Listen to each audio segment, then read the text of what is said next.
ബൃഹത്തും സമഗ്രവുമായ ഒരു പഠന പദ്ധതിക്കാണ് സംസ്ഥാന സർക്കാർ തുടക്കം കുറിക്കുന്നത്.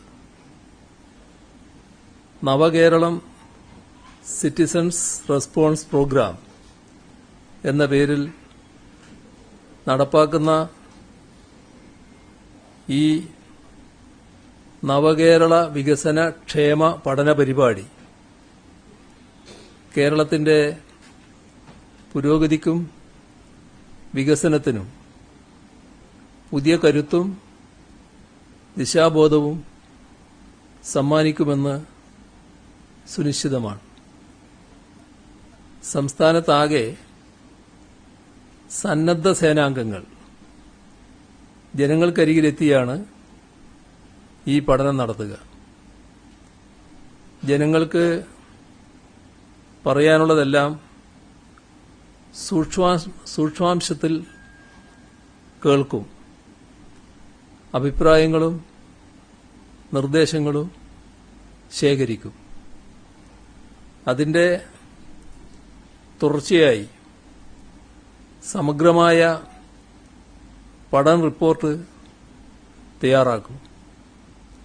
അത് ക്രോഡീകരിച്ചും അപഗ്രഥിച്ചും വരുംകാലത്തേക്കുള്ള നാടിന്റെ പുരോഗതി എങ്ങനെയാകണം എന്ന രൂപരേഖ ഉണ്ടാക്കും. ഇതിലൂടെ നവകേരളത്തിലേക്കുള്ള പാതയിൽ കൂടുതൽ വെളിച്ചവും പ്രതീക്ഷയും പകരാൻ സാധിക്കുമെന്നാണ് സർക്കാർ പ്രത്യാശിക്കുന്നത്. രാജ്യത്തെ പൊതുനയങ്ങളിൽ നിന്നും ഭിന്നമായി സ്വീകരിച്ച ജനപക്ഷ നയങ്ങളാണ് ഇതര സംസ്ഥാനങ്ങളിൽ നിന്നും വ്യത്യസ്തമായി ഉയർന്ന ജീവിത നിലവാരമുള്ള നാടാക്കി കേരളത്തെ വളർത്തിയത്. ഈ വികസന രീതി കേരള മോഡൽ എന്ന പേരിൽ ലോകശ്രദ്ധ നേടുകയും ചെയ്തു. ജീവിത നിലവാര സൂചികയിൽ ഏറെ മുന്നിലാണ് നമ്മുടെ സംസ്ഥാനം. ഭൂപരിഷ്കരണവും പൊതുവിദ്യാഭ്യാസ നയവും ജനകീയാസൂത്രണവും സാക്ഷരതായജ്ഞവും തുടങ്ങി ലോകചരിത്രത്തിൽ തന്നെ അടയാളപ്പെടുത്തിയ നിരവധി ജനാധിപത്യ ജനക്ഷേമ ഇടപെടലുകളുടെ ഫലമായാണ് ഇന്നത്തെ കേരള സമൂഹം വാർത്തെടുക്കപ്പെട്ടത്. ആ അടിത്തറയിൽ ഊന്നി നിന്നാണ് ജനക്ഷേമ പദ്ധതികളെ കൂടുതൽ ഊർജ്ജസ്വലമാക്കിയും കേരളം ഇതുവരെ കാണാത്ത വികസന നേട്ടങ്ങൾ വ്യാവസായിക അടിസ്ഥാന സൗകര്യ മേഖലകളിൽ സ്വന്തമാക്കിയും കഴിഞ്ഞ ഒരു ദശാബ്ദമായി നാം പുതിയ ഉയരങ്ങളിലേക്ക് കുതിച്ചത്. ഇത് സാർവത്രികമായി അംഗീകരിക്കപ്പെട്ട കാര്യമാണ്. ലോക്സഭയിലെ പ്രതിപക്ഷ നേതാവ് കഴിഞ്ഞ ദിവസം കൊളംബിയയിൽ നടത്തിയ പ്രസംഗം നിങ്ങൾ പലരും റിപ്പോർട്ട് ചെയ്തിട്ടുണ്ടല്ലോ. ഉദ്ധരണി: ചില സ്ഥലങ്ങളിൽ വികേന്ദ്രീകരണം വളരെ ഫലപ്രദമാണ്. ഉദാഹരണത്തിന് രാഷ്ട്രീയപരമായി ഇത് ഏറ്റവും ഫലപ്രദമായ സംസ്ഥാനമാണ് കേരളം. അവിടെയുള്ളത് ഏറ്റവും വികേന്ദ്രീകൃതമായ രാഷ്ട്രീയ സംവിധാനമാണ്. കൂടാതെ കഴിഞ്ഞ 40-50 വർഷം കൊണ്ട് ഏറ്റവും മികച്ച ആരോഗ്യ സംവിധാനവും വിദ്യാഭ്യാസ സംവിധാനവും ഒരുക്കാൻ കേരളത്തിന് സാധിച്ചിട്ടുണ്ട്. ഇതാണ് രാഹുൽ ഗാന്ധി പറഞ്ഞത്. ആ ഭാഗമാണ് ഉദ്ധരിച്ചത്. ഈ നേട്ടങ്ങൾക്കൊപ്പം ജനാധിപത്യത്തെ അർത്ഥവത്താക്കുന്ന, ശാക്തീകരിക്കുന്ന പ്രവർത്തനങ്ങളും ഒപ്പം കൊണ്ടുപോകാനും നമുക്ക് സാധിച്ചു. തെരഞ്ഞെടുപ്പ് പ്രകടന പത്രികയിലെ ഓരോ വാഗ്ദാനവും പൂർത്തീകരിക്കുക മാത്രമല്ല, ഓരോ വർഷവും പ്രോഗ്രസ് റിപ്പോർട്ടിലൂടെ അവയുടെ പുരോഗതി ജനങ്ങളെ അറിയിക്കുന്ന സമ്പ്രദായം രാജ്യത്താദ്യമായി കേരളം ആരംഭിച്ചു. നവകേരള കർമ്മ പദ്ധതി നടപ്പിലാക്കുന്നതിന്റെ ഭാഗമായി ജനങ്ങളുമായി സംവദിക്കുന്നതിനും അഭിപ്രായങ്ങൾ രൂപീകരിക്കുന്നതിനുമായി മന്ത്രിസഭ ഒന്നടങ്കം പങ്കെടുത്തുകൊണ്ട് 140 നിയമസഭാ മണ്ഡലങ്ങളിലും നവകേരള സദസ്സ് സംഘടിപ്പിക്കുകയും ഭരണനിർവഹണം കൂടുതൽ കാര്യക്ഷമമാക്കുന്നതിനു വേണ്ടി മേഖലാ അവലോകന യോഗങ്ങൾ നടത്തുകയും ചെയ്തത് എല്ലാവർക്കും അറിവുള്ളതാണ്. തദ്ദേശ സ്ഥാപന അടിസ്ഥാനത്തിൽ വികസന സദസ്സുകൾ ആരംഭിച്ചു. അതിപ്പോഴും തുടരുകയുമാണ്. സംസ്ഥാനം രൂപീകൃതമായിട്ട് 2031 75 വർഷം പൂർത്തിയാകുന്നതിന്റെ പശ്ചാത്തലത്തിൽ കഴിഞ്ഞകാല വളർച്ച വിലയിരുത്തിക്കൊണ്ട് ഭാവിക്കു വേണ്ടിയുള്ള വികസന ലക്ഷ്യങ്ങൾ ആസൂത്രണം ചെയ്യുന്നതിന് 33 വിഷയങ്ങളിൽ സംസ്ഥാനത്തുടനീളം സെമിനാറുകൾ നടത്തുവാൻ തീരുമാനിച്ചിട്ടുണ്ട്.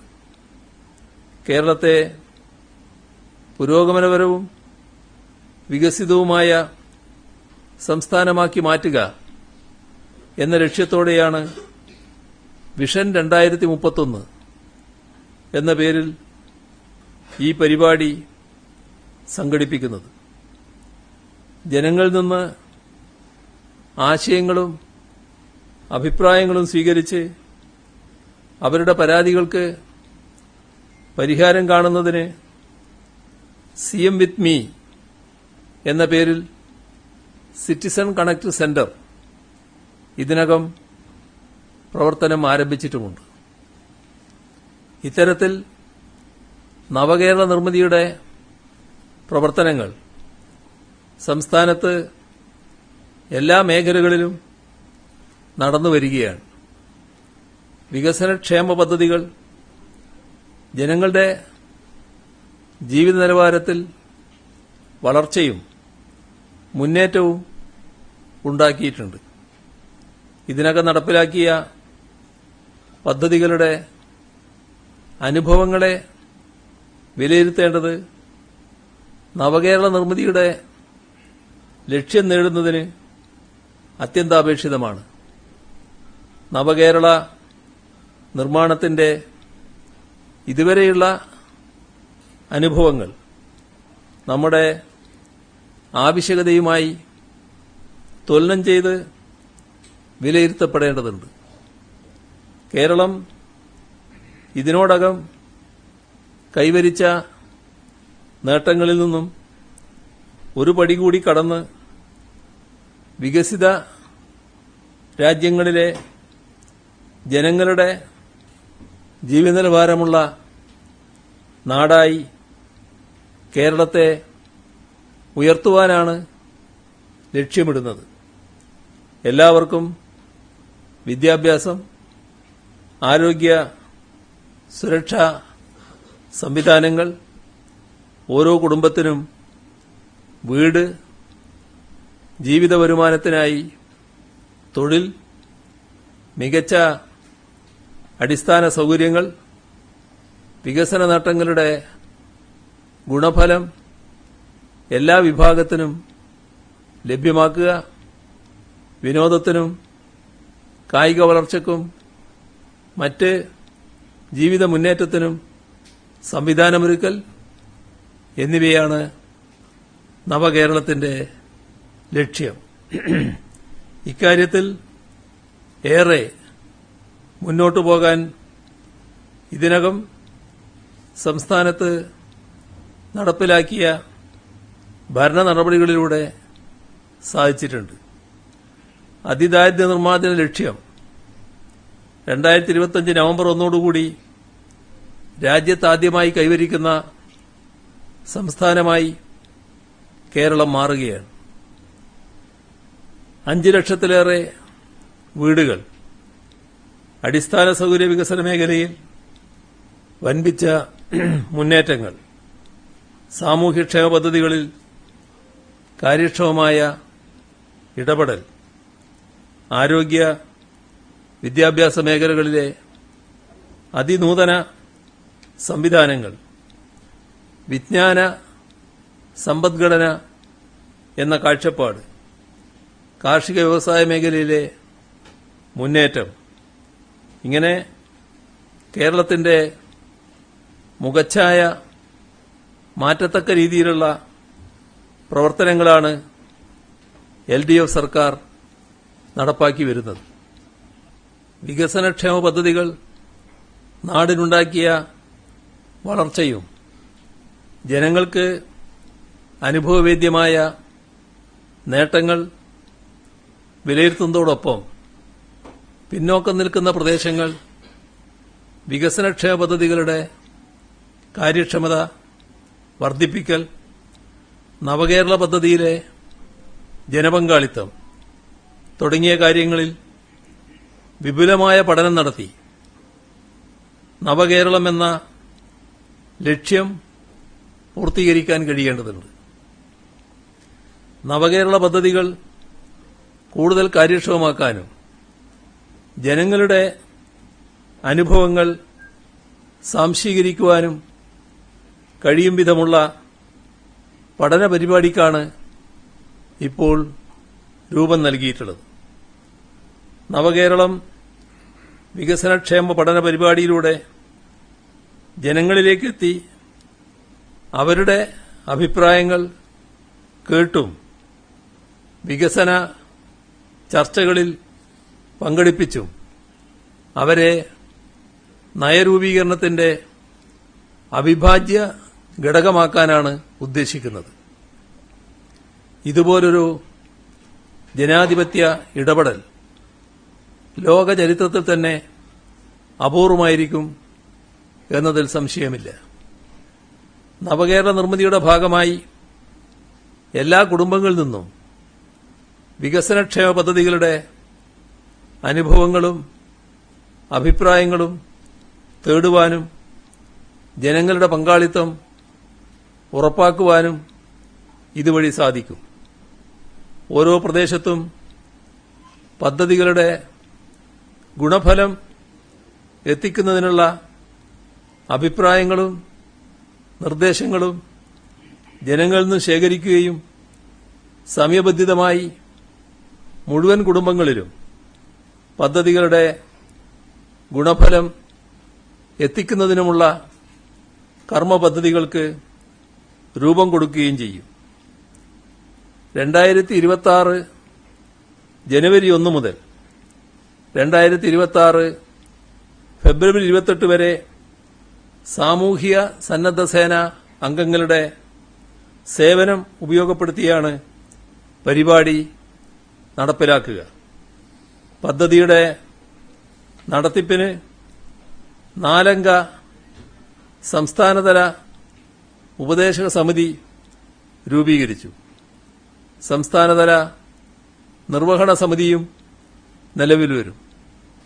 തദ്ദേശ സ്ഥാപന തലത്തിലും അസംബ്ലി തലത്തിലും ജില്ലാതലത്തിലും ഉചിതമായ ഉദ്യോഗസ്ഥരെയും വിദഗ്ധരെയും ഉൾപ്പെടുത്തിക്കൊണ്ട് സമിതികൾ രൂപീകരിക്കും.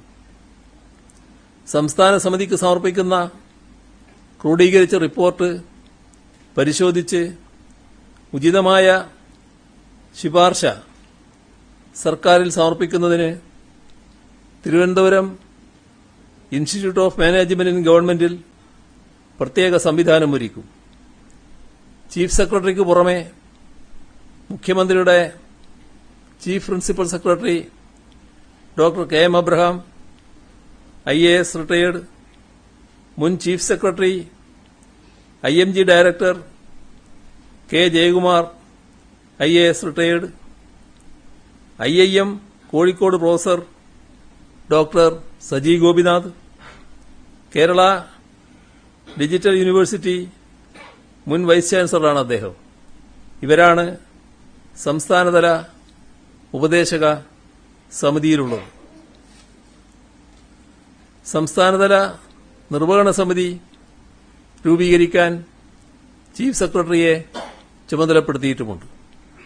സന്നദ്ധ സേനാംഗങ്ങൾ ഓരോ വാർഡിലെയും വീടുകൾ, ഫ്ളാറ്റുകൾ, ഉന്നതികൾ, മറ്റു വാസസ്ഥലങ്ങൾ, വിദ്യാഭ്യാസ സ്ഥാപനങ്ങൾ, ആരോഗ്യ കേന്ദ്രം, വ്യാപാര കേന്ദ്രങ്ങൾ, തൊഴിൽശാലകൾ, കുടുംബശ്രീ, തൊഴിലുറപ്പ്, bus stand, auto taxi stand, വായനശാലകൾ, ക്ലബ്ബുകൾ, മറ്റു കൂട്ടായ്മകൾ എന്നിവ സന്ദർശിക്കുകയും നവകേരള വികസന പദ്ധതികൾ, ക്ഷേമ പദ്ധതികൾ തുടങ്ങിയവ മനസ്സിലാക്കുകയും പഠന റിപ്പോർട്ട് തയ്യാറാക്കുകയും ചെയ്യും. ഓരോ തദ്ദേശ സ്ഥാപനത്തിലെയും വാർഡ് അടിസ്ഥാനത്തിലായിരിക്കും പഠന പരിപാടി നടത്തുക.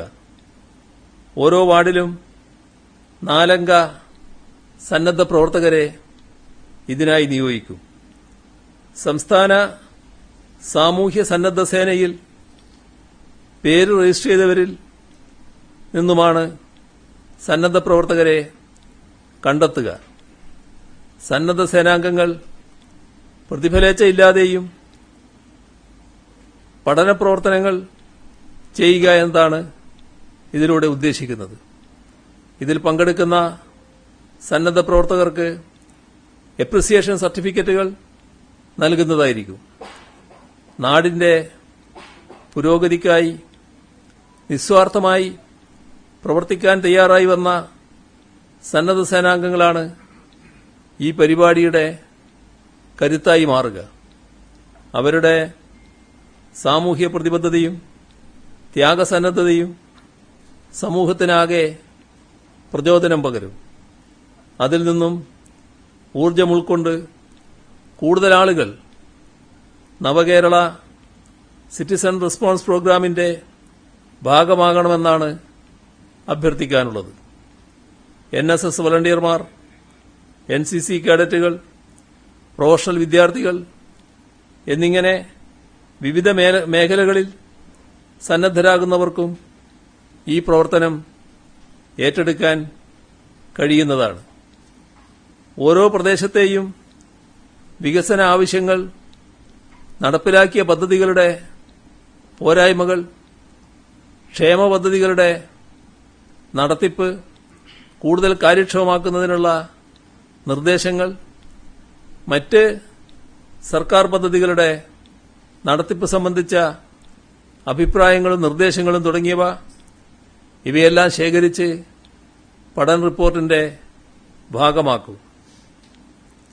ലഹരി വസ്തുക്കളുടെ വ്യാപനം തടയുന്നതിനുള്ള നിർദ്ദേശങ്ങൾ, സാമുദായിക സൗഹാർദ്ദം മെച്ചപ്പെടുത്തുന്നതിനുള്ള നിർദ്ദേശങ്ങൾ, യുവജനങ്ങളുടെയും വിദ്യാർത്ഥികളുടെയും അഭിപ്രായങ്ങൾ, വിജ്ഞാന സമ്പദ്ഘടനയുടെ വ്യാപനം, ശാസ്ത്ര സാങ്കേതിക വികസനവുമായി ബന്ധപ്പെട്ട കാര്യങ്ങൾ, ശാസ്ത്ര സാങ്കേതിക വിദ്യയിലെ നേട്ടങ്ങൾ കൃത്യമായി പ്രയോജനപ്പെടുത്തി കാർഷിക വ്യവസായ വളർച്ചയ്ക്ക് ഉള്ള നിർദ്ദേശങ്ങൾ, ഉന്നത വിദ്യാഭ്യാസ വിപുലീകരണം സംബന്ധിച്ച കാര്യങ്ങൾ, അടിസ്ഥാന സൗകര്യങ്ങൾ അന്താരാഷ്ട്ര നിലവാരത്തിലേക്ക് ഉയർത്തുന്നതും അത് സംരക്ഷിക്കാനുമുള്ള നിർദ്ദേശങ്ങൾ, കലാ കായിക മേഖലയുടെ വളർച്ചയ്ക്കാവശ്യമായ നിർദ്ദേശങ്ങൾ, യാത്രാക്ലേശം,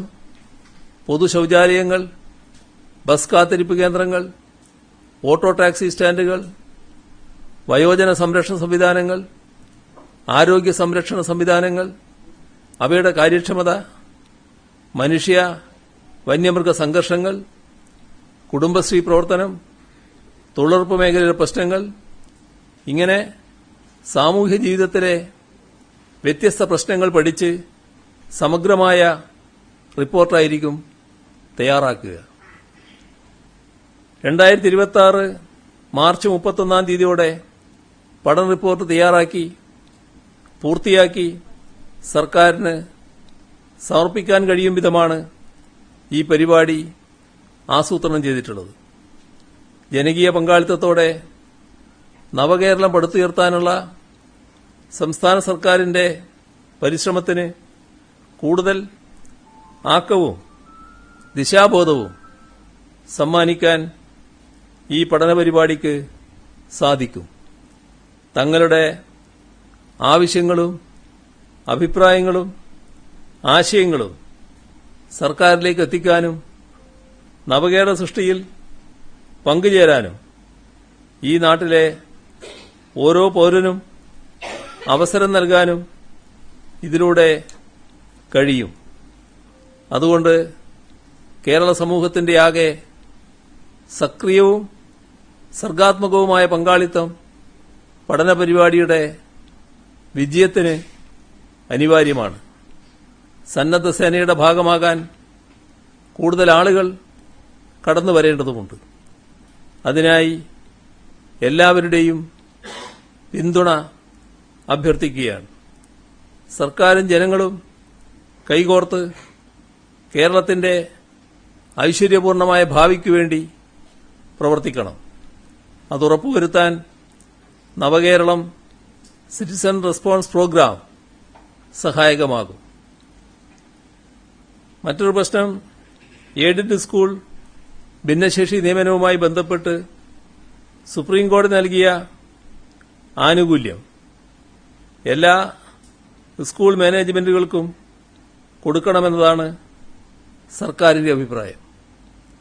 ആ അഭിപ്രായം സുപ്രീംകോടതിയെ അറിയിക്കാൻ ഇന്ന് ചേർന്ന യോഗം തീരുമാനിച്ചു.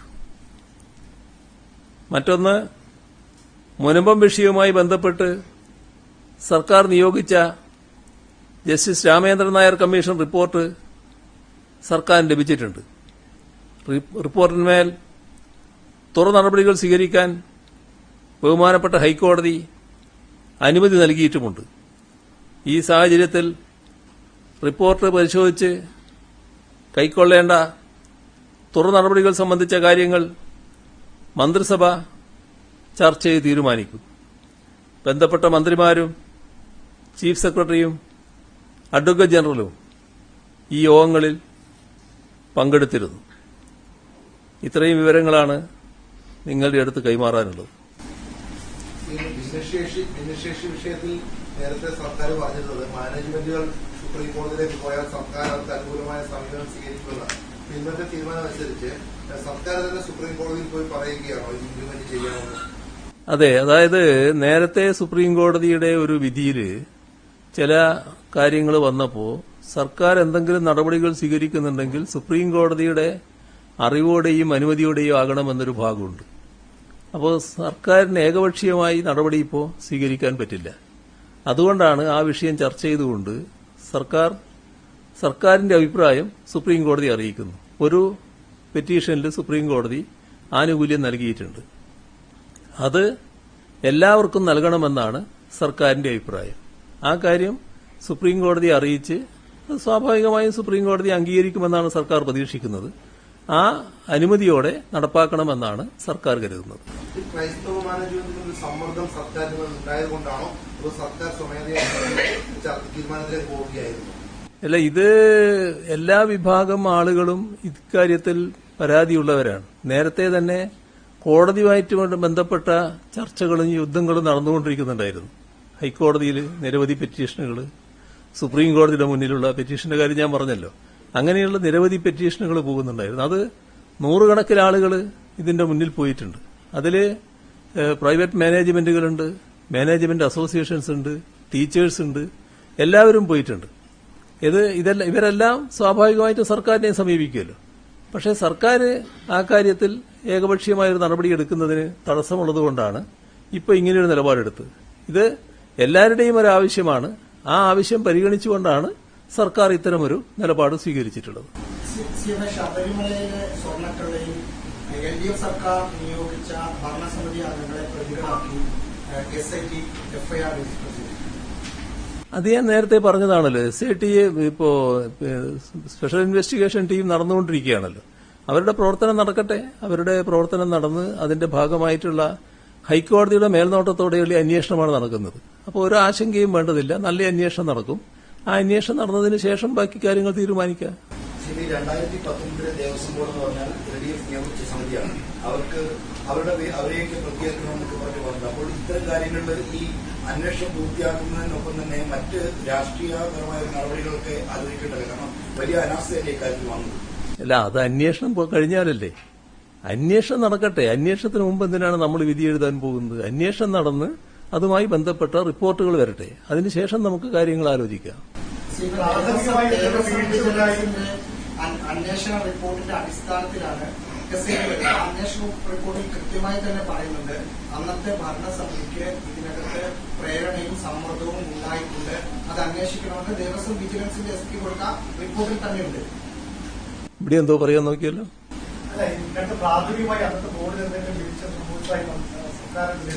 അല്ല, സർക്കാരല്ല ഇപ്പൊ വിലയിരുത്തൽ പറയേണ്ടത്. നിങ്ങൾ മനസ്സിലാക്കേണ്ട കാര്യം, ഇപ്പോൾ ഒരു അന്വേഷണം നടന്നുകൊണ്ടിരിക്കുകയാണ്.